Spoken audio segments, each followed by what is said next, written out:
आम के पल्लव में शंकर का आशीर्वाद।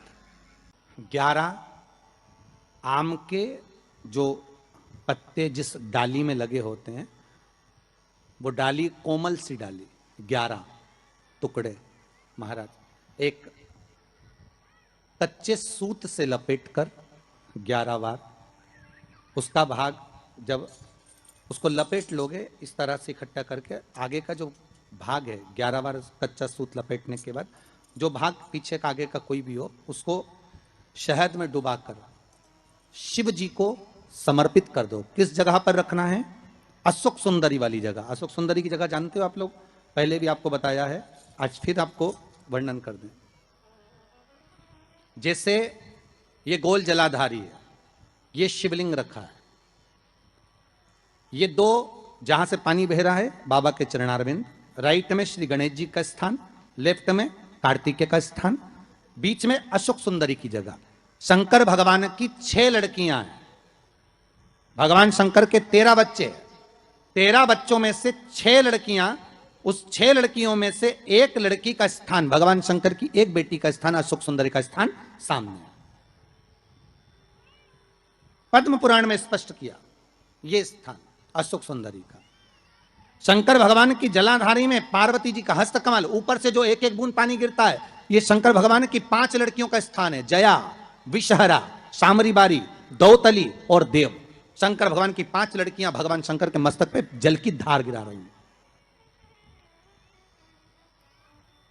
बीच में जो अशोक सुंदरी का स्थान है महाराज, उस जगह पर शहद का मुख, जो शहद आपने भिंगोया है, उस शहद का मुख शंकर जी की ओर कर इसी चैत्र के महीने में, इन्हीं नवरात्रि में शंकर भगवान के उस अशोक सुंदरी की जगह पर शहद का भाग शिव जी की ओर रख दें। महाराज अगर घर में संपदा की कमी हो या कोई पैसा खा गया हो, रुपया नहीं दे रहा हो, पैसा अटक गया हो, तो उस शहद को शिव जी की ओर मुख कर उस आम के पल्लव की जो डंडी है उसको 11 डंडी को वहां रख दीजिए और उससे अपनी कामना कर आ जाइए। हो सके उस शहद में से थोड़ा सा शहद किसी रुमाल पर, किसी कपड़े में लगाकर उसको रख लीजिए। जिस व्यक्ति से पैसे लेना है, जिस व्यक्ति से पैसे मांग रहे हो, उससे एक बार जाकर मिल लीजिए, एक बार उसको खबर कर दीजिए। बाबा चाहेगा भोलेनाथ तो नवरात्रि में ही पैसा वापिस आ जाएगा, अगर शिव कृपा कर दे। ये बाबा की करुणा। आम का पल्लव कोई साधारण नहीं जिसको कलश के ऊपर रखा जाता है, शिव की कृपा। जिस आम के पेड़ पर स्वयं कामदेव चढ़कर भगवान शंकर के तीसरे नेत्र द्वारा जलकर भस्म हो जाते हैं, वो आम का पेड़ साधारण नहीं हो सकता, सहज नहीं है। और वैसे भी शिव शिव है। घर में ज्यादा रोग हो, बीमारी हो, ज्यादा तकलीफें आ रही हो, कष्ट बढ़ रहा हो, बीमारियां बढ़ रही हो, या भय लग रहा हो, डर लग रहा हो, हृदय चित्त में कहीं ना कहीं आपको भय का भान हो रहा हो, तो 1 लोटा पानी, एक कलश में जल भर कर रख लीजिए और रात भर उसको रखे रहने दो। नवरात्रि चल रहा है, उस कलश को रात भर रखकर सुबह सुबह उस कलश में एक बेलपत्र डालकर उस जल को नीम के पेड़ के नीचे, जहां चैत्री नवरात्रि में नीम के पेड़ के नीचे सारी विद्याएं, आद्य शक्तियां, सारी देवी उस नीम के पेड़ के नीचे विराजमान रहती हैं। उस कलश में एक बेलपत्र डालकर रात भर रखकर उस जल को पूरे घर में घुमाकर उस नीम के पेड़ के नीचे समर्पित कर दीजिए। महाराज घर में भय लगना बंद हो जाएगा, कोई बड़ी बीमारी आपको घेरेगी नहीं और उस बीमारी से, उस रोग से आप मुक्त रहेंगे, उस बीमारी से, उस रोग से आप मुक्त पाएंगे। वो बीमारी आपको घेर नहीं। विश्वनाथ को कुछ नहीं चाहिए, मेरे शंकर को चाहिए क्या?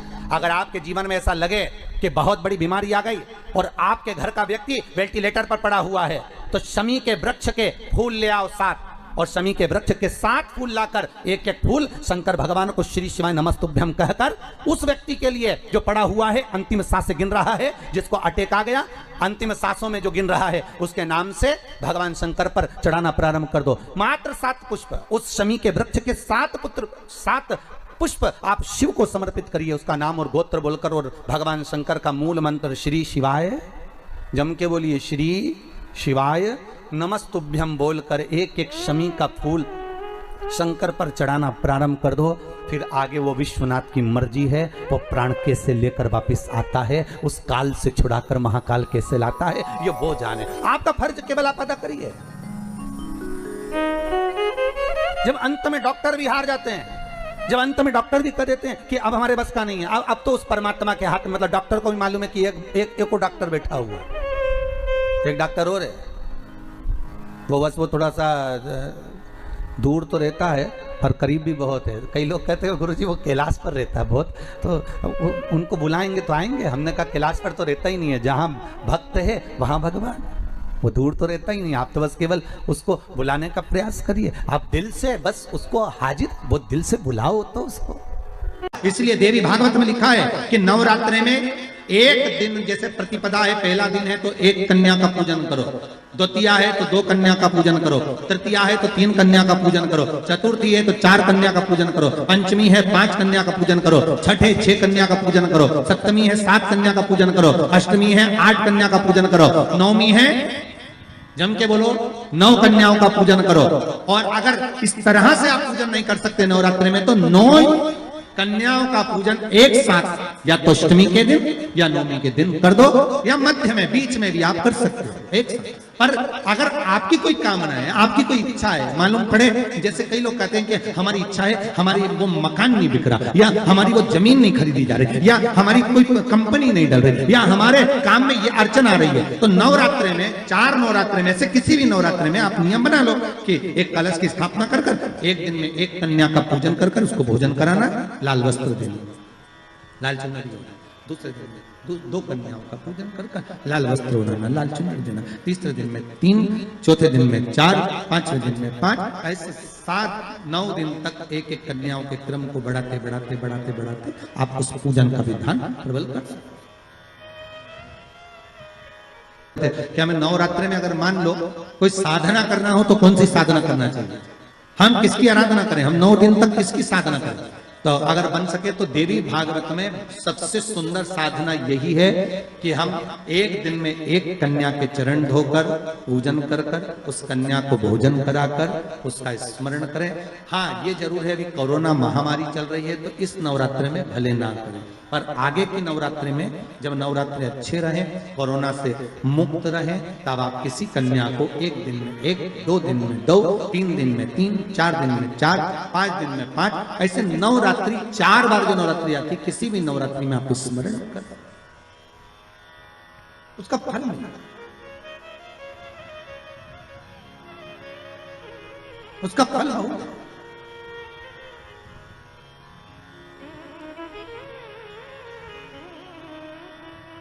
जैसे बेलपत्री का किया गया दान छिन्न नहीं माना गया। किस चीज का दान? जम के बोलिए जरा। बेलपत्री। बेलपत्री का किया गया दान छिन्न दान नहीं है, समाप्ति नहीं होती। बेलपत्री अगर आपने कोई आपसे कहा जी तुम्हारे यहाँ बेलपत्री लगी है, जरा 8-10 दे दोगी क्या? बिल्कुल। और उससे कहो बेलपत्र तू मत तोड़, हम तोड़ कर देते, और अपने हाथ से बेलपत्र निकालकर उसको दो दान। ये छिन्न दान नहीं है, ये समाप्त नहीं होता। ये बेलपत्र का दान अविरल दान बढ़ता है।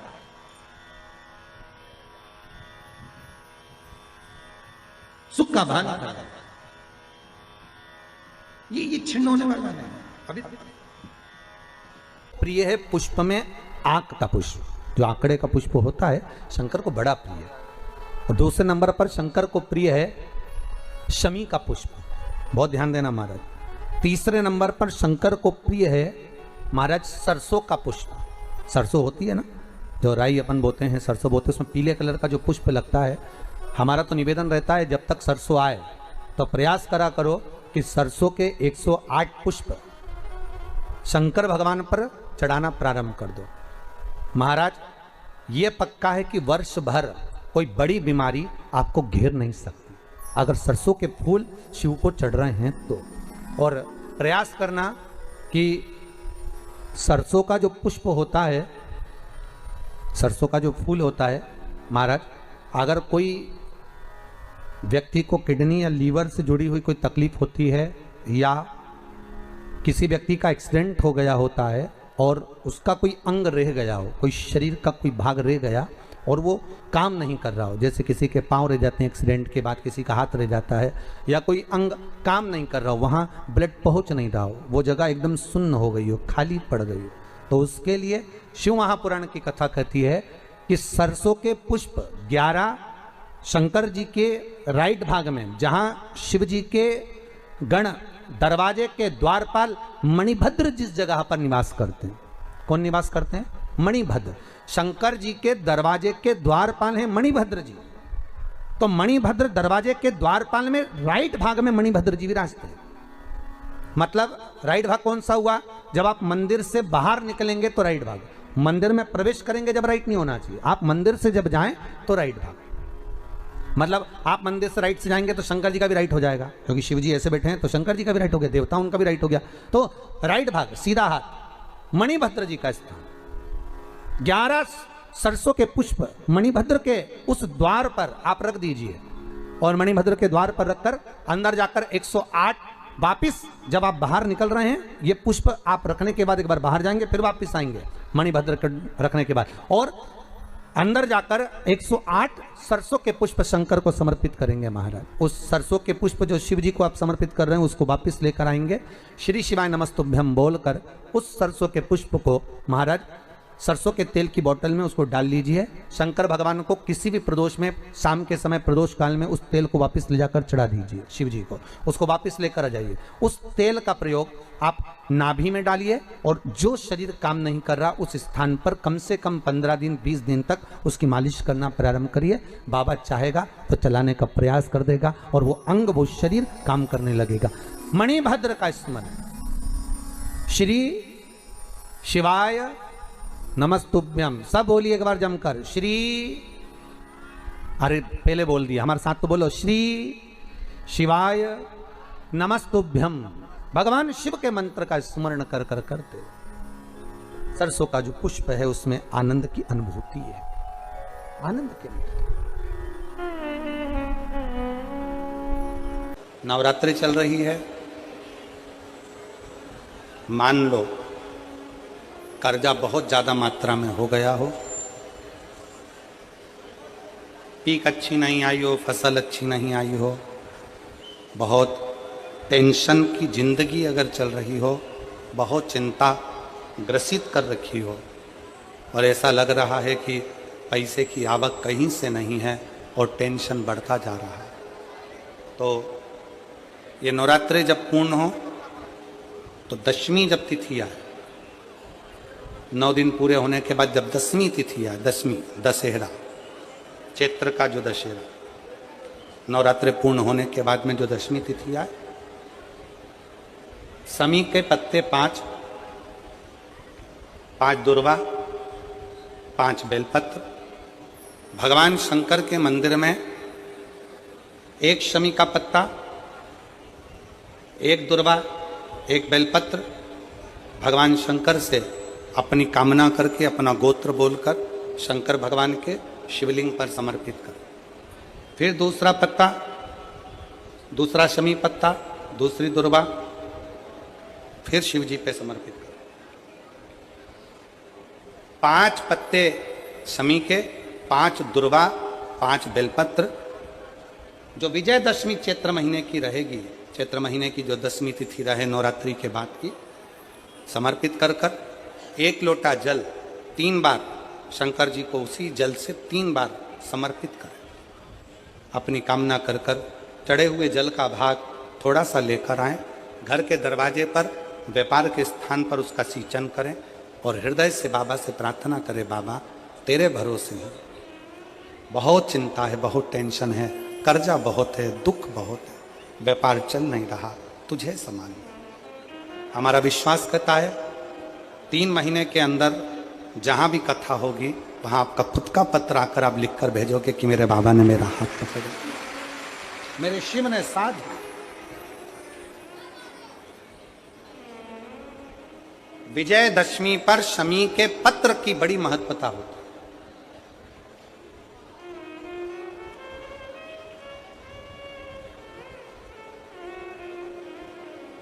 और नवरात्रि के बाद में जो विजयदशमी आती है उस दशमी की बड़ी महत्वता होती है।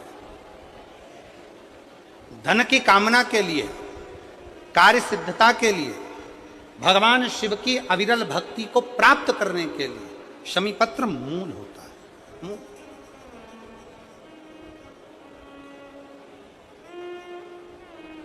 और हम तो बिल्कुल कहेंगे शहादा वालों से भी, और जितने आस्था चैनल पर कथा सुन रहे हैं, जितने टीवी पर कथा सुन रहे हैं, मोबाइल पर कथा सुन रहे हैं, कि कभी कभी दो स्थान पर दीप लगाने में पीछे मत हटो। पहला, बेलपत्री के वृक्ष के नीचे। दूसरा, कहीं मौका लग जाए तो शमी के वृक्ष के नीचे भी कभी कभी अपनी कामना के लिए बाबा से प्रार्थना कर कर कि बहुत कर्जे में लदालूम हूं, बहुत तकलीफ चल रही है, तो बेलपत्री के वृक्ष के नीचे भी दिया लगाओ और शमी के पेड़ के नीचे भी दिया लगाओ। कभी कभी बाबा से प्रार्थना।